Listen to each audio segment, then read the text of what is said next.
We've had quite an inspiring morning. We just heard Professor Negroponte talk about the history of the future, and before that, I think there was this really cool, smart gentleman talking about the human revolution. It's been very revealing for all of us here. We have certainly learned a lot. But one thing is for sure, for certain, the world will see sweeping changes in technology over the next 10 to 15 years. Less than 5% of what can be connected is connected right now. And people and objects will interact in ways that we cannot even imagine, that we cannot even anticipate. Already, the US has a projection of a skill shortage of more than 1 million jobs by the year 2020. And globally, this number is much higher. And every time a new technology comes along and disrupts everything, more and more new jobs get created with very unique set of skills that we are supposed to adapt to. So we have to take a step back and ask ourselves, where is the workforce of tomorrow coming from? And are we preparing adequately for a future that will require a very unique and new set of skills? Will our children grow up in a world where most of them will just be consumers and not creators of technology? When Hadi and I met about 2 months ago, we were really excited and we had this great conversation. We were both nodding in agreement about everything. Our missions were so aligned. We knew right there and then that we had to do something together. So here we are. Just 2 days ago, we announced a partnership. Infosys Foundation announced a partnership with Code.org. We will be their platinum sponsor, and together we want to bring computer science to as many kids in America as possible. When we met Hadi, you shared some very interesting and exciting stories about how you started Code.org about 2 years ago, and what an amazing journey this has been for you. So would you share some of that with our participants here? Sure. Code.org started out as a very small startup. We have this perception now of being, a really big, well-established nonprofit. Most people don't realize that Code.org is roughly 2 years old. It's 2 years and a few months ago, and just 2 years ago, it was literally just me by myself, dreaming that, why isn't every school in this country teaching computer science? And I was born in Iran, and I learned computer programming at home. And when I came to this country, my family had nothing, but because of the skills I had learned, I'd had a fantastic career in technology entirely because of learning a skill that 30 years later, America's schools aren't teaching any of our kids. And it made me wonder, why is it that we have this income inequality gap, and we also have this fast-growing field with all these jobs that are hard to fill, and that we still aren't teaching even the basics to our schools, to our children? 2 years later, it's been incredible to win so much support from the tech industry, but what was fantastic about the first time we met was realizing how much the leadership at Infosys cares deeply about education and opportunity equality, which made our vision so aligned, and we're so grateful for your support. Thank you, Hadi. One thing that he forgot to mention on a side note is that he has an identical twin brother. Did someone backstage check his ID? Because how do we know you are Hadi and not Hadi? It's funny. What's the difference? We used to switch on a lot of different things. We've never switched on a situation like this before. But yeah, I have an identical twin brother, and when we were growing up in high school, we were completely indistinguishable. So we took classes for each other and even took exams. You did? Yeah. Talking of mission, one of the goals of the foundation is to make computer science more widely and easily accessible for everyone. In particular, we want to focus on people from the underrepresented communities, such as the economically disadvantaged, the African Americans, Hispanics, disabled peoples, and most importantly, females, women. Why is this significant? Why should you be concerned about it? Well, the answer lies in diversity. The fact that our workforces are not very diverse is no secret, and we all attribute all kinds of reasons for it, but we all generally agree that we need to increase and improve the diversity in our workforces. So what can we do about it? And how does it connect with our education system? If we take a step back and look at our education system, maybe somewhere in there, in the beginnings of our education system for our children, for the future workforce, is a problem. we looked at the number of people from underrepresented communities who enroll in computing, and those numbers are really very low. We looked at some data from the AP computer science test that the kids took in 2013. For every 100 kids who took that test, only 19 were female, about 6 were Hispanic, and just about 4 were African American. And those numbers basically tell the sorry tale. When these kids leave school and go on to make career choices, they end up excluding computer science from their future career choices and from their life. And that feeds into the pipeline that our workforce depends on. So somewhere in there is the problem that leads to the absence of diversity in our workforce. Now, if we take a step back and think about why is computer science not so inclusive in our schools? Just to give you a sense of the magnitude of the scale of this problem, there are about more than 14,000 school districts in America, and that probably accounts to more than 100,000 public schools. And these schools, most of these, at least less than 50% do not offering computer science. So schools that do offer computer science, then you are struggling with the stereotypes that our kids surround themselves with. For example, girls are not supposed to be cool at computer science. And then there are kids who believe that computer science is too hard. The other problem is compounded by the fact that computer science is not considered a core standard. And so kids are less motivated to take computer science at all. So I know that, Hadi, you have looked into this extensively over the last 2 years, and you have been talking to a lot of school districts, and many have signed on to the cause.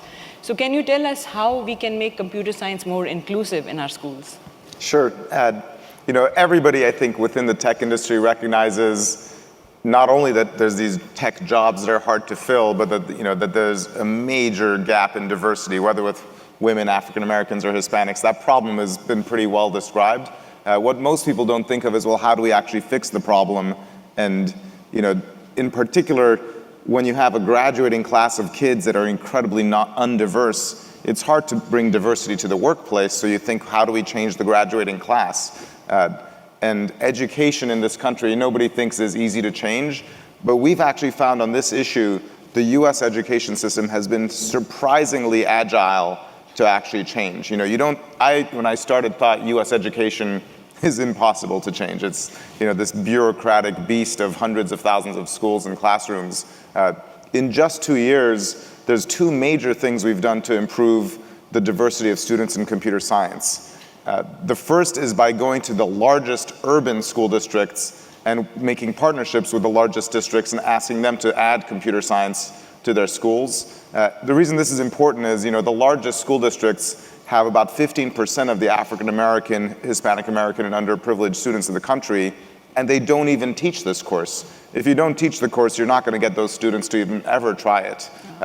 We now have partnerships with all of the largest school districts in the country who are all rolling out computer science courses together with us. We are basically working with them to give them the curriculum and training their teachers to put courses into their high schools. And when we do that, those courses have a 60% participation by Black and Hispanic kids, 60% compared to the numbers you said. And it's because their entire student population is very diverse.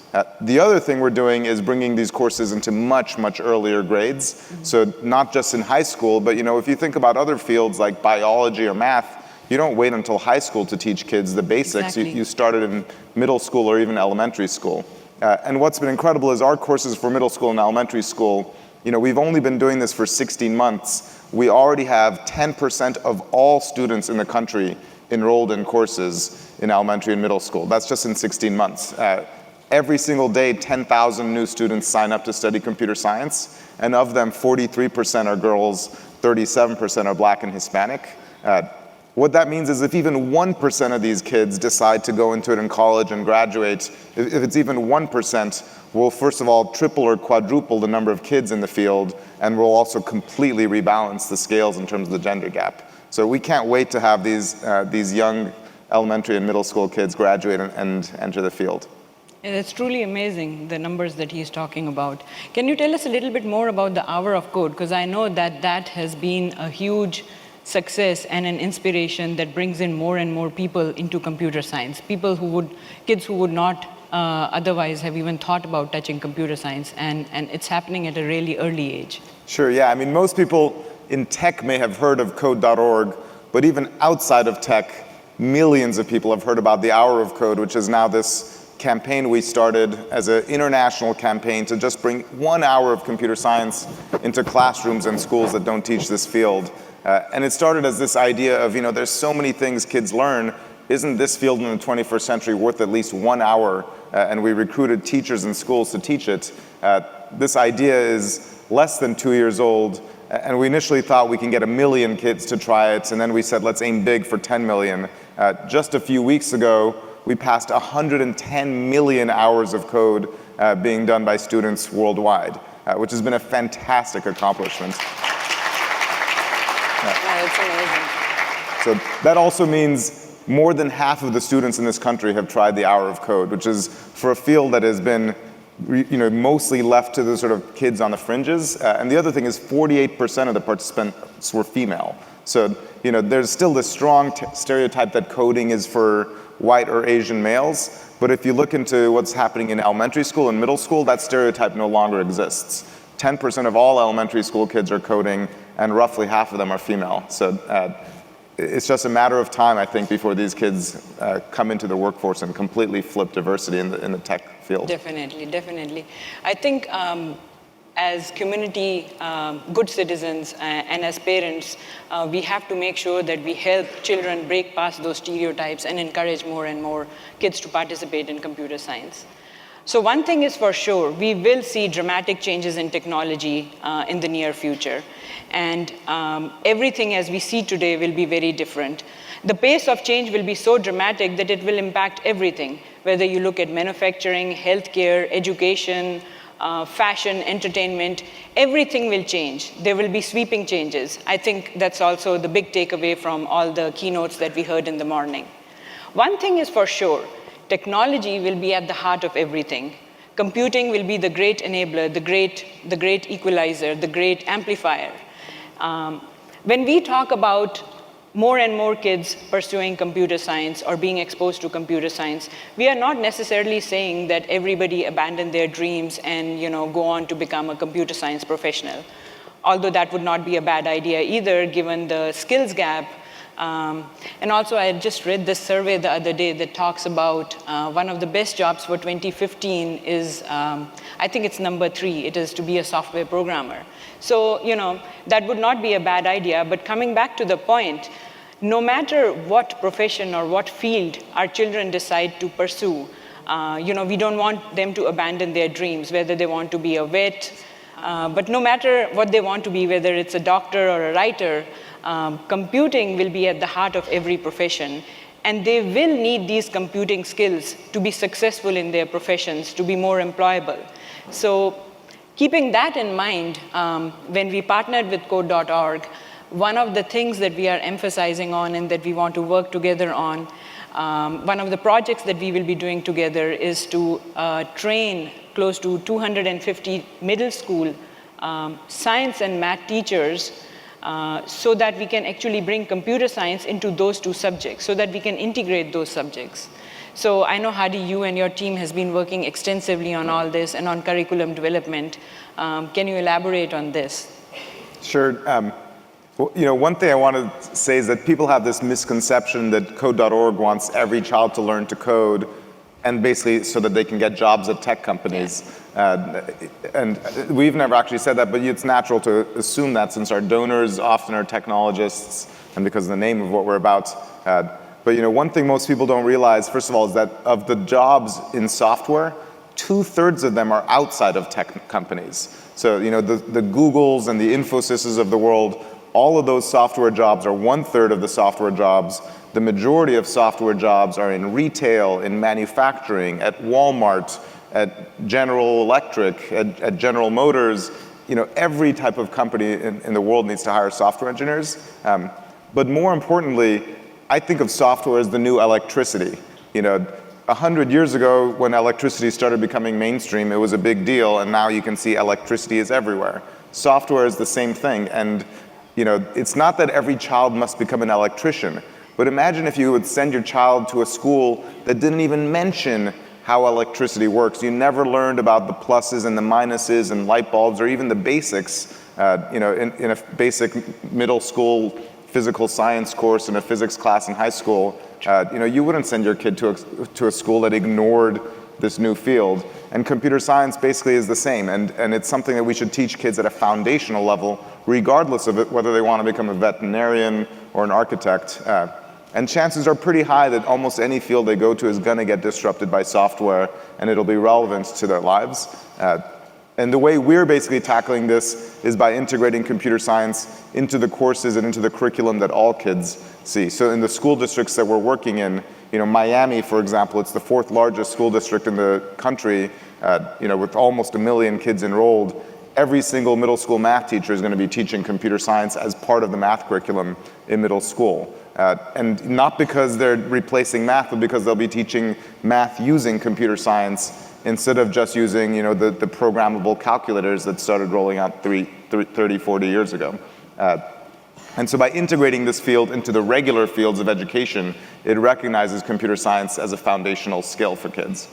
So most of you might be familiar with the fact that our schools run by core standards, and like language, art, mathematics, science, these are considered core standards. So would making computer science a core subject and a core standard by policymakers, would that help? It would help. What's hard, when I started doing this, I wished there was a way for Congress to just say, this is now part of the core, and then we're done. It's nowhere near as easy. First of all, those standards are determined differently in every single state, and it's a different regulatory mechanism for each state to make that decision. And the other issue is, a state isn't going to decide to change the standards unless the schools can teach it, and there's not enough teachers to teach this. So, this is why our work isn't just about advocacy. We work in the schools to bring teachers into classrooms who are capable, and then we work at the state level to say, look, we have all these schools now teaching it, now you can put it into the core standards. And now that we're 2 years into it, we have many states that are actually going down this path, so states or large districts. So in this city of Chicago, the mayor has said every graduate must learn computer science as part of high school graduation over the next 5 years. Or the state of Arkansas, the governor just passed a law saying every high school must teach computer science. It's hard to work state by state, district by district, and it also costs money. But what's amazing is we are changing the U.S. education system. This is a system that you don't think is going to change, you don't think it's going to turn on a dime, and it is literally turning on a dime. Having put courses into 100,000 classrooms in just 15 months, it's unheard of. And we have 10,000 new classrooms joining every month. So it's been incredible to watch that change for the US education system. That's amazing. I think the mindset is ready for a change. So, but it is still a tall order, and we have a long way to go. Now that we understand the scope of the problem, what can we do to change this? What can we do to help? How can you, as leaders in the IT industry, help in any way? You understand now that it impacts everybody, and it's about the workforce of the future. It's about how we can change the world and how we can make sure that we are walking towards the future that we are envisioning. So some of the things that we think that we can be doing, the first one is obviously is to inspire people. We have to help our children break past those stereotypes. As Steve Jobs used to say, the people who made all this stuff are no better or no worse than any one of us. If they can do it, anyone can do it. So we have to inspire at the very basic level any child that you know. Then we have to advocate, because as Hadi was saying, there is a significant amount of policy change that we have to maneuver. So if your children go to a public school system, or if you have friends whose kids go to a public school system or no policymakers, we have to help advocate that change at the policy level, because that impacts funding and how our schools approach computer science.